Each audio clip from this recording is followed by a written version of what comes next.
Hello friends, एक बार फिर मैं आप लोग के सामने हूँ एक बहुत ही इम्पोर्टेंट बात कहने के लिए कि जो हमारी सुशांत सिंह को जस्टिस लेके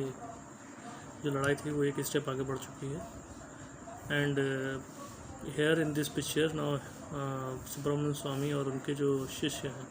ईश्वरण सिंह भंडारी, उन्होंने केस को अपने हाथ में लिया है और बहुत सारी उम्मीदें हैं कि केस एक कुछ कंक्लूज़न तक जाके निकलेगा। मैं अपने कई दोस्तों से बतिया तो उन्होंने कहा कि भाई देखो, जो जिन लोगों के ऊपर एलिगेशन है वो लोग बहुत पावरफुल हैं, हो सकता है उनके लोग की जस्टिस ना हो, सुशांत को जस्टिस ना हो पाए। मैंने कहा भाई देखो, hope for the best. As you he know कि हमारा जो संविधान है काफ़ी लचीला है, जटिल है, और हमारे संविधान में जो न्याय की प्रक्रिया है काफ़ी टाइम टेकिंग है। तो ऐसे संबंध में मैं बस यही कहना चाहूँगा कि मैक्सिमम से मैक्सिमम अगर इन लोग का इमेज डैमेज होता है, इन लोग का जो चरित्र, जो जीवन से बड़ा जो चरित्र था हमारी नज़र में, जो हमारी नज़र में हीरो थे, ये एक पूरे भारी तादाद में जितने भी दर्शक थे उनके ये हीरो हुआ करते थे। अब इनका जो चाल चरित्र और चेहरा जो इन तीनों खान्स का जो सामने आ रहा है सुशांत सिंह राजपूत के मर्डर के बाद, और तमाम वो बॉलीवुड के दिग्गज भी जिन्होंने एक लफ्ज़ भी नहीं कहा कि सीबीआई इंक्वायरी होनी चाहिए अगर ये मर्डर है तो, और यही नहीं, अगर कह भी नहीं सकते थे, अगर ये कहने की हिम्मत नहीं थी, कम से कम ट्वीट ही डाल दिए होते तो इस बात को थोड़ा और बल मिलता। तो उन सब के लिए बस मैं यही कहना चाहूँगा कि आज से आप मान के चलिए, आपके 50% फॉलोअर्स जितने भी एक्टर्स हैं, whether it is Akshay Kumar, Ajay Devgan, Amitabh Bachchan, also in spite of Khans, वो सब जो है अपनी इमेज को डाउन कर देंगे। और दूसरा सबसे महल इम्पोर्टेंट बात यह है कि इस लड़ाई को आगे लड़ना है, जैसा ईश्वरण सिंह भंडारी जी ने कहा है कि अभी इसमें हमारा केवल एक कदम आगे हम आए हैं कि हम इस केस को लड़ने जा रहे हैं। लेकिन हमें एक बात को बड़े गौर से समझनी होगी कि ये लड़ाई काफ़ी लंबी जानी है।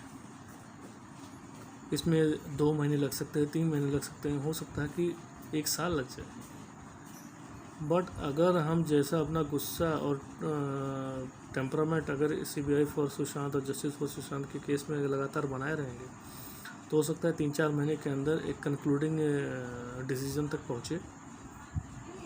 क्या पता, अगर माना सारे हैवी चार्जेस ना लग पाए तो कम से कम इतना तो लग ही सकता है कि एटलीस्ट सलमान खान और करण जो 10 साल के लिए तो बॉलीवुड से बैन हो जाए। ये भी हो सकता है कि इनर आउटर सर्कल में बाहर से भी रह के अगर इनका किसी तरह का भी इन्फ्लुएंस पाया जाएगा तो फिर इनको जो है तमाम जेल हो जाए, कुछ ऐसा कानून निकल के आ जाए। हमें हमेशा आशावादी रहना चाहिए और एक अच्छे होप फॉर द बेस्ट वाले एटीट्यूड के साथ आगे बढ़ना चाहिए। और जो कि सुशांत से रिलेटेड एक बात और सामने आई थी कि पिछले 1.5 महीने के अंदर उसने 50 से ज़्यादा सिम बदले थे, तो इसका मतलब था कि कोई किसी तरह का थ्रेट था जो उसे मिल रहा था, किसी तरह का उसे धमकियाँ मिल रही थी, किसी तरह की वो मुसीबत थी जिसको वो सिम बदलने के साथ अवॉइड कर रहा था। और अगर वो सिम 50 बार बदला, यानी कि हर बार जब भी वो सिम बदला उसके नए नंबर को उसको जो लोग थ्रेट देते थे उन तक चला जा रहा था। मतलब इसका मतलब है जो उसके साथ रहने वाले संदीप सिंह या फिर उसके मैनेजर, नौकर या फिर रिया चक्रवर्ती, ये सब इनडायरेक्टली जो है अंडरवर्ल्ड के इन्फ्लुएंस में थे। और इस पर मैं एक अलग डिटेल रिपोर्ट बनाऊंगा फ़िलहाल। और सब सारे जो पहलू सुशांत सिंह राजपूत के मर्डर को लेकर पब्लिक डोमेन में हैं, उसके बिना पे हम यही कह सकते हैं कि हमारी लड़ाई एकदम सही जा रही है, बहुत ही सटीक जा रही है, बहुत ही आगे जा रही है, और हमें इस फाइट को जारी रखना है। एट लास्ट मैं फिर यही कहूँगा, जस्टिस फॉर सुशांत, और thanks for watching my video.